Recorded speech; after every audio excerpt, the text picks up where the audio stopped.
Saludos.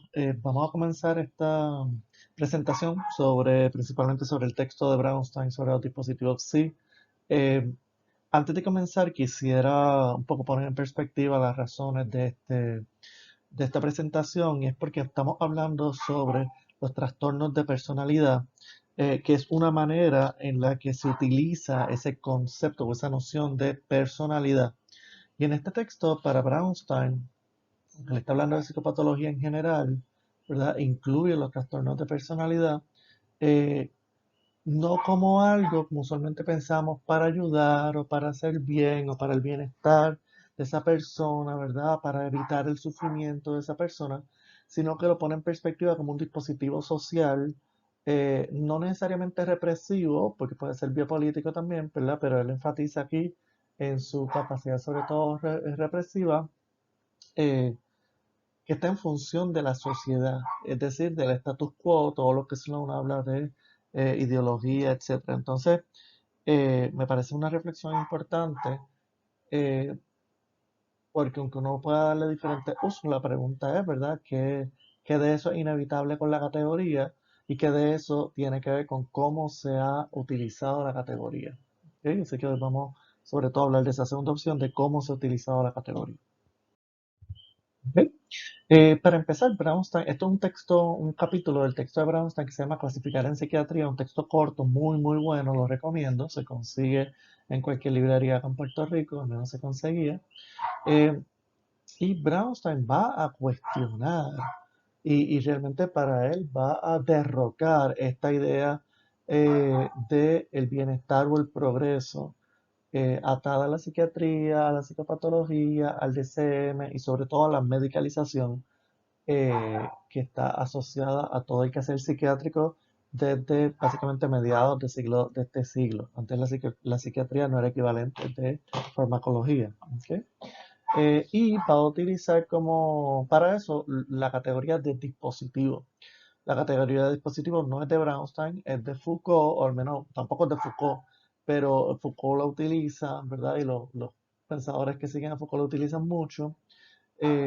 Foucault la toma a su vez, ¿verdad? De otro pensador francés de la época. Si les interesa, Giorgio Agamben tiene un texto que se llama que un dispositivo que es muy, muy bueno para pensar estas cosas. Bueno, ¿cómo define Foucault un dispositivo? Pues, digamos, nunca da una definición 100% clara, pero sí tiene que ver con una red o un conjunto de saberes y prácticas, ¿verdad?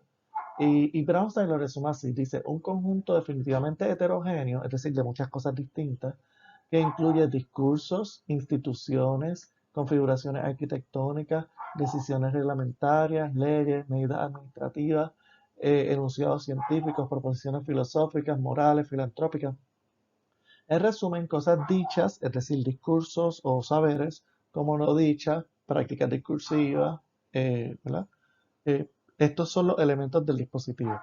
El dispositivo mismo es la red que se establece entre estos elementos. Es decir, que el dispositivo es la manera en que un montón de cosas se organizan para cumplir una función.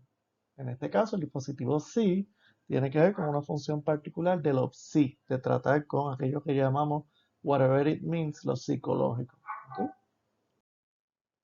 Entonces, ¿por qué esto nos interesa a nosotros? Pues porque para Brownstein me parece que es evidente que las teorías de personalidad y la misma idea de la personalidad, recuérdense que hemos hablado de la personalidad como una manera de describir en Alport la esencia de uno mismo, es la manera de estudiar el individuo psicológicamente, es lo que yo realmente soy, es mi estilo de vida, es mi modo de ser. Es decir, de alguna manera esa categoría de personalidad es fundamental para poder categorizar y utilizar eso que es, me parece que Alpert lo resume muy bien, eso que llamamos la supuesta esencia del individuo. ¿Ok? Y Brownstein dice que en este dispositivo sí, es decir, en toda esta red de discursos, saberes, prácticas, ¿verdad? Eh, Hay unos muy particulares que están vinculados que casi todos empiezan con el prefijo psi, ¿verdad? Psiquiatría, psicología, psicofarmacología, hospital psiquiátrico, sociedades psiquiátricas, psicopatología, psicopedagogía, psicología laboral, etcétera, incluyendo salud y enfermedades mental, clasificación de trastornos, la personalidad, los desórdenes. Es decir, que para Brownstein, lo que a nosotros nos va a interesar de lo que él dice es que las teorías de personalidad y por tanto su posibilidad de ser trastornada o desordenada es parte de ese dispositivo. ¿Ok? Entonces, me parece fundamental esto porque ustedes piensan, bueno, pero es que esto son teorías, esto es para hacer investigación científica o para tratamiento, etcétera. Y Brownstein, siguiendo a Foucault, ¿verdad? No sé si conocen el texto de Michel Foucault sobre historia de la locura, que me parece importante porque plantea la locura como eh, lo que permite separar lo que sería la normalidad, al menos en Europa. Eh, Esos dispositivos incluyen no solamente la, los conceptos científicos, esas cosas que estamos hablando, ¿verdad? Lo que ustedes están aprendiendo en la universidad, sino que sobre todo tiene que ver con reglamentos, ¿verdad? Y con instituciones, piensen en el Departamento de Salud, piensen en AMSCA, los reglamentos también, piensen, digamos, las leyes y reglamentos de las diferentes profesiones que pueden hacer, que no pueden hacer, los manuales obviamente de clasificación, las instituciones también incluyen los grupos profesionales, ¿no? Los edificios y la manera en que esos edificios están construidos, sobre todo porque se entiende, ¿verdad?, la amenaza, se entiende que hay una amenaza, ¿no? Libros y cursos de especialización, ahí importante porque ahí están todos los conceptos científicos que ustedes están aprendiendo y la manera en que se quiere transmitir eso. Por ejemplo, yo dudo que en muchas instituciones ustedes le den textos como el de Sloan, que dice, o el de Brownstein, ¿no? Que dice que la personalidad es una construcción ideológica. Yo no creo que sea algo demasiado común en las instituciones de educación superior, pues me parece que tiene que ver con el pensamiento crítico que nosotros fomentamos acá en la universidad. Obviamente están los aparatos de difusión. Piensa en toda la campaña de salud mental, sobre todo gubernamental, que tiene que ver, además de los anuncios y la propaganda de los medicamentos, etcétera, ¿no? Obviamente, códigos de procedimiento, tanto legales como de salud mental, como de los planes médicos, etcétera. Y eh, lo importante de este dispositivo PSI es que va a estar en relación con otros dispositivos, y eso es fundamental. La psicología, la psiquiatría y todos estos campos, todas estas prácticas, solamente se pueden entender si los vinculamos a la familia, a la sexualidad, al discurso de la salud, a la policía, etc. Es decir, este dispositivo, Brownstein va a enfatizar, viene como a suplir, a trabajar con lo que estos otros discursos no logran trabajar y se les sale de las manos, sobre todo el dispositivo de la familia. ¿Ok? Así que, ¿verdad? Siguiendo la línea de Foucault, Brownstein va a decir que esta acción desde el dispositivo PSI tiene que ver con la familia y tiene que ver con los lugares asignados y cómo esos lugares se asumen o no. ¿Ok? Voy a leer la cita de Brownstein. Dice, debemos reiterar que la clasificación y el diagnóstico psiquiátrico son agentes activos en el seno del dispositivo PSI. ¿Ok? ¿Qué quiere decir eso? Que cuando uno clasifica y diagnostica no es que inevitablemente hay que hacerlo, es que tienen un propósito. ¿Ok? No son actos científicos como si fueran neutrales, objetivos como si no tuvieran agenda o repercusiones, sino postulaciones dotadas de una significación moral y política. Piensen la locura, la depresión, el tabú en la salud mental, etc. Tienen una significación moral y política que operan al margen de la conciencia o inconsciencia de quienes la efectúan. Los agentes que funcionan dentro del dispositivo de salud mental no saben lo que hacen en la medida en que se perciben a sí mismos como técnicos que utilizan la herramienta que se les ha asignado, sin cuestionar las condiciones sociales de esa aplicación y su lugar en el dispositivo. Esto lo hemos venido hablando con el DCM.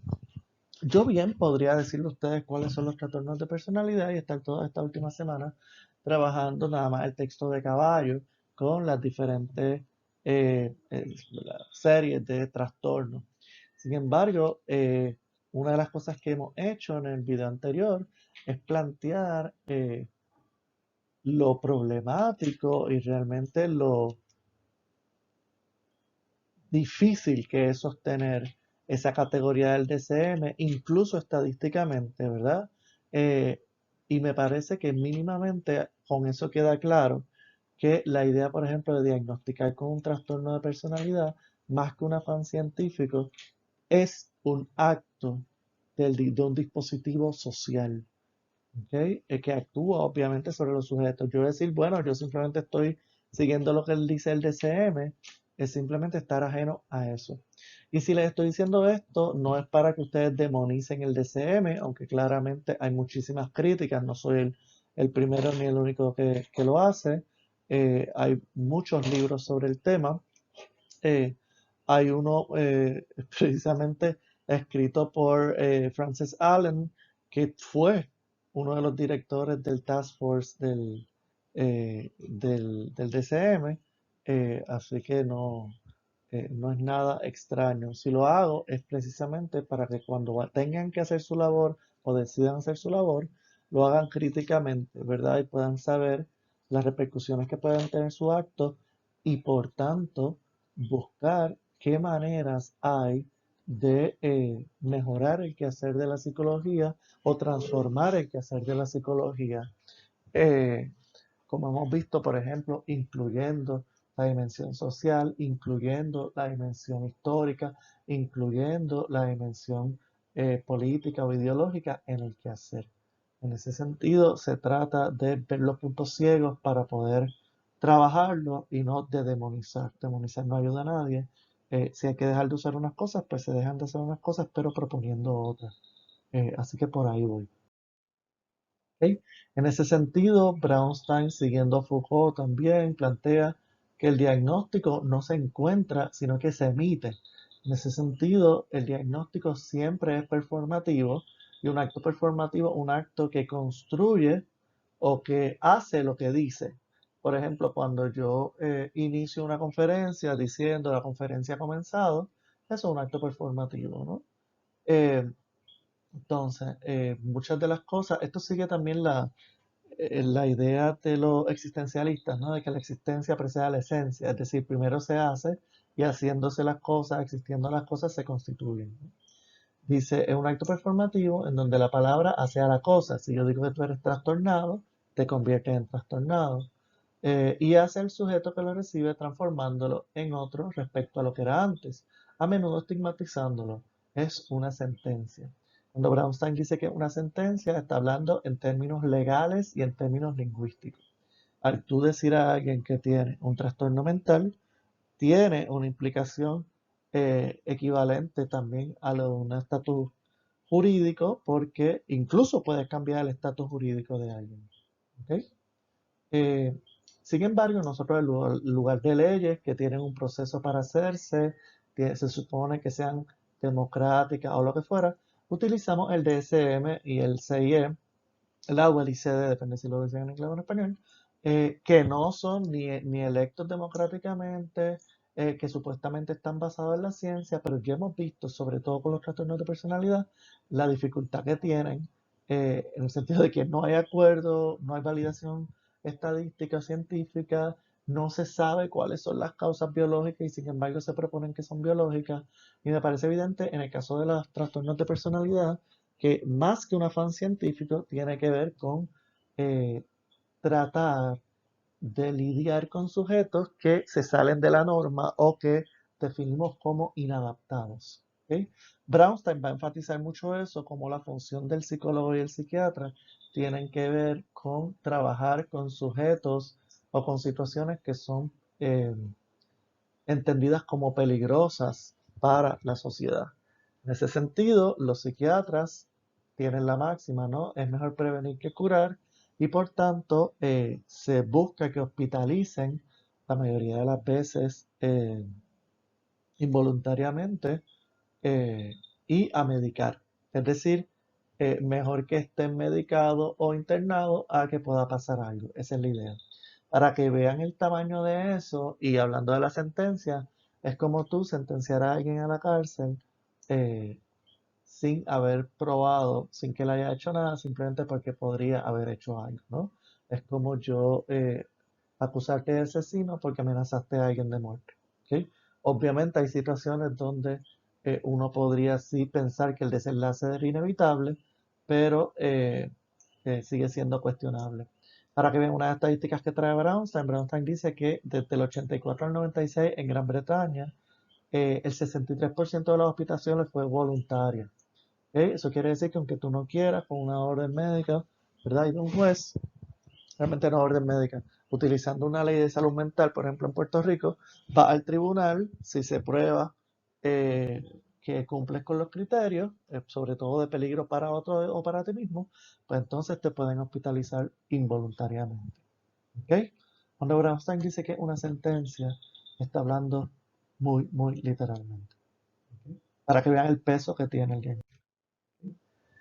Brownstein lo que plantea es que eh, la función del psicólogo no tiene tanto que ver ni con evitar el padecimiento de los sujetos, ni con curar, ni con el bienestar, sino que tiene que ver sobre todo con las exigencias sociales de defender la sociedad.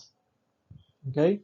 Y se exige al psiquiatra que prediga y controle cualquier posibilidad de desviación hasta el punto de ser absurdo.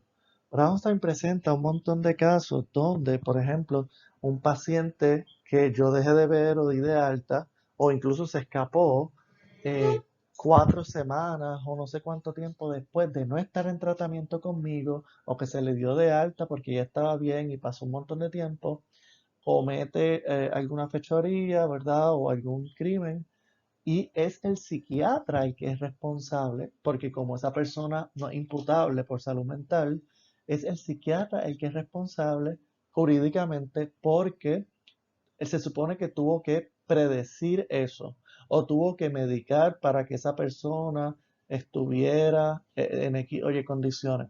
Cuando sabemos, lo vamos a hablar un poquito más, que la medicación realmente no tiene esos efectos milagrosos que plantean en, ¿verdad?, estas ideas, y a veces son incluso contraproducentes, al menos para los sujetos.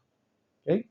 Eh, Brownstein termina esa sección, que los invito a que lean eso de los casos, diciendo que los jueces, ¿verdad?, que están acusando a estos psiquiatras, eh, reconocen que el riesgo cero y la predecibilidad no existe, predictibilidad no existe, que la psiquiatría no es una ciencia exacta, es decir, saben que estaba fuera de las manos del psiquiatra, saben que no había forma de que eso se evitara, saben que no es responsabilidad del psiquiatra, sin embargo, que de todos modos la justicia debe intervenir y sancionar a un culpable. Hay que defender a la sociedad. Y Brownstein pregunta, ¿quién nos defenderá a sus defensores? Porque ¿qué está diciendo? Está diciendo, saben que es completamente insensato, saben que no tiene razón ni científica, ni posible, ni lógica, y sin embargo está la idea de que debe ser alguien castigado para que se eviten estas cosas. Y Brownstein lo que dice es que eso es lo que hace es que ahora por miedo todos los psiquiatras mediquen lo más que puedan, hospitalicen lo más que puedan para evitar ellos mismos ser demandados o ser, ¿verdad?, sentenciados. Y esa no es la función de la psiquiatría, ¿no? Al menos no debería serlo, ni de la psicología. Entonces, Brownstein lo que plantea es que estos dispositivos sí deben, ¿verdad? Lo que se espera de ellos es que prescriban, es decir, que ellos puedan predecir y describir todo lo que pueda pasar de antemano y tener una solución al respecto, ¿verdad? Sobre todo en el caso de la psiquiatría, con los medicamentos, pero en el caso de la psicología, con el diagnóstico y con la hospitalización, o incluso con ciertos métodos de modificación de conducta o de aislamiento, ¿no? Entonces, que hagamos eso más que nada por miedo a las demandas, ¿verdad? O a las sanciones, no por ejemplo, no por la ciencia o no por lo que sea mejor para el sujeto, ¿no? Y Brownstein dice que todo esto Es así, sobre todo porque la idea del loco está muy vinculada a la idea del criminal. Y la idea del loco, del trastornado o del desordenado, ¿verdad? Se ve como esta amenaza permanente de el que pueda hacer daño, de el que rompe esa supuesta cohesión social, esa supuesta armonía social, que sabemos que no es así, ¿ok? Pero va por ahí. Y ese poder de designar quién es loco y de supuestamente controlar a los locos nos recae a nosotros en el dispositivo. ¿Ok? Leo, dice, los pacientes anormales trastornados deben ser juzgados como dictamina la paranoia contemporánea, no por lo que han hecho, sino por el riesgo de lo que podrían hacer. Es decir, yo te voy a ti a, a meter preso por asesinato porque tú podrías matar, básicamente lo que está diciendo. Puesto que ellos son peligrosos, es peligroso que se encuentren con un profesionista renuente a encerrarlos a una institución o dotarlos de una coraza farmacológica y será peligroso que si los tratamientos no han procurado la solución preventiva esperada para impedir pasaje al acto homicida o suicida. Es decir, está diciendo, todo esto lo que está haciendo es precisamente evitando que la psiquiatría o la psicología puedan hacer un trabajo real y que estén solamente en función de defender la sociedad. Brownstein está hablando aquí, él es psicoanalista, obviamente, de la posibilidad de hacer un trabajo psicoterapéutico a través de la palabra y no de la farmacoterapia, es decir, trabajar con el sujeto y no con el cuerpo solamente. Está hablando de la antipsiquiatría o de los modelos sociales, es decir, trabajar a nivel comunitario o trabajar a nivel cultural, artístico o trabajar a nivel relacional en lugar de trabajar a nivel meramente neurobiológico, neuroquímico, ¿no? Eso, desde esta perspectiva, se había visto como incluso negligente, cuando sabemos que no es cierto. Por si acaso, la psicoterapia funciona mejor que la medicación para tratar depresión. ¿Ok? Quiero que eso quede bien, bien claro. O sea, estos argumentos son completamente ilusorios, basados en una idea de control. No es que los medicamentos no sean útiles, claro que pueden ser útiles, un tratamiento combinado es muy útil. Sin embargo, nunca hemos escuchado la otra contraparte, ¿no? Es decir, todo el mundo a psicoterapia en lugar de encarcelarlo, ¿verdad? O hospitalizarlo o estigmatizarlo. Eso entre otras cosas. ¿Ok? Eh, entonces, Brownstein, como les dije ahorita, ¿no? Dice que esto tiene que ver con tratar de forzar a que el rol de estos profesionales sea el de meramente ser técnicos basados en el miedo a el peligro de esos enfermos mentales, de esos trastornados, de esos desordenados y, eh, y obviamente esa peligrosidad se nos transfiere a nosotros si no hacemos lo que supuestamente tenemos que hacer. ¿Ok? Bernstein dice, con el tiempo se ha llegado a la conclusión de que el crimen debe ser prevenido y que la función judicial debe pasar del aparato jurídico policial al dispositivo PSI. Y esto muchas veces es cierto, ¿verdad? Está en nuestras manos a veces mucho poder de poder decir quién es apto y quién es no. Y nosotros no tenemos que pasar por un juez o por un jurado o por unas leyes. Es mucho más directo, eh, ¿verdad? Y el veredicto o la sentencia puede ser igual de fulminante. ¿Y por qué les digo esto? No es para tener miedo, no es para rechazar, es para que vean que hay una posición ética, hay una responsabilidad en el trabajo que se hace. Entonces, aquí viene nuestra parte. Obviamente, las teorías de personalidad son parte bien importante del dispositivo, ¿no?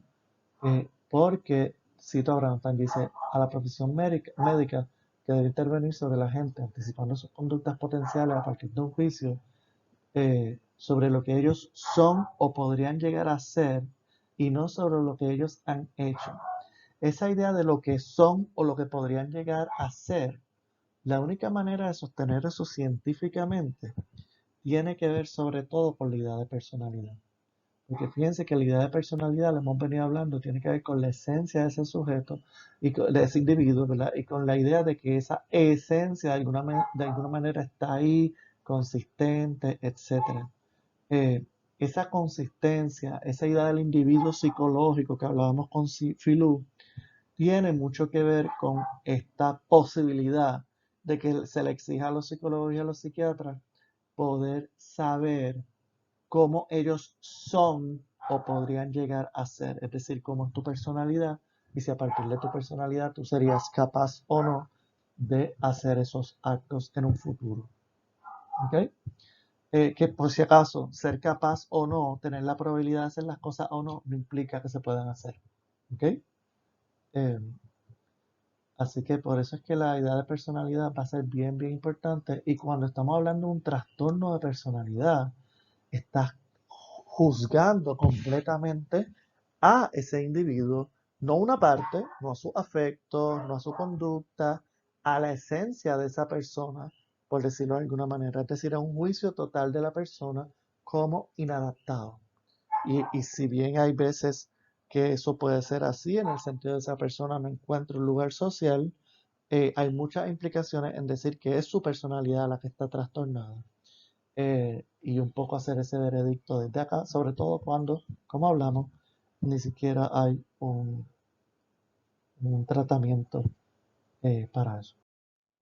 ¿Ok? Obviamente Brownstein va a ser una cruzada, ¿no?, contra la psicofarmacología, como tratar de ser preventivo, etcétera. Y sin embargo, yo se lo he dicho un montón de veces a ustedes, sabemos que sobre todo para lo más común, que son las depresiones y las ansiedades, obviamente las ansiedades se manejan con ansiolíticos, pero siempre bajo la dependencia del ansiolítico. Pero en términos de tratamiento real, sobre todo para depresión, es la psicoterapia el tratamiento que mejor resultados tiene. Eh, y sin embargo, eso no es lo que se propone. Se proponen los antidepresivos cuando muchas veces, no sé si han visto los anuncios, pueden buscarlo por internet, uno de los efectos secundarios del antidepresivo puede ser el aumento de no solamente las ideas, sino los actos suicidas.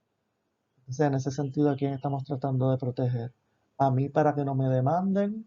¿Para parecer que estoy haciendo algo? ¿O al sujeto que cuando yo lo doy eso puede quedar incluso más vulnerable? ¿Ok? Si no me creen, búsquenlo, buscan cualquier antidepresivo y van a ver los efectos secundarios. ¿Ok? Lo otro que Brownstein va a decir es que eh, los medicamentos también hacen que tratemos la enfermedad como si fuera igual en todo el mundo. Y cuando él habla de enfermedad, él en lugar de eso habla de padecimiento, ¿verdad? Eh, y dice, pero la terapia, sabemos, exige una inversión de tiempo y un riesgo de ansiedad que el médico no siempre puede y quiere otorgar. El psicofármaco, en cambio, al ser recetado, perdón, permite al paciente irse con la convicción de haber recibido algo y al médico con la convicción de haber dado algo. ¿Verdad? Pero es una falacia. A largo plazo realmente no es así. Brownstein lo que aboga es por una posición donde en lugar de quedarnos en la apariencia, realmente demos una oportunidad a ese sufrimiento, a darle apertura, a que se entienda ese sufrimiento, a hacer algo con ese sufrimiento, a ponerlo en perspectiva y no simplemente aparentar que estamos haciendo algo y que después la persona o quede atada a tener que consumir ese medicamento, ¿verdad? O quede con daño a su organismo porque tienen muchos efectos, ¿verdad? Y no son secundarios, son los efectos, le llamamos secundarios porque no es el que quieren venderte, ¿verdad? Pero no son secundarios, son simplemente los efectos que tienen. Eh, o eh, sobre todo completamente enajenado, como si eso tú no pudieras hacer nada al respecto y muchas veces sí se puede hacer algo. ¿Ok? Brownstein termina con esta idea y dice,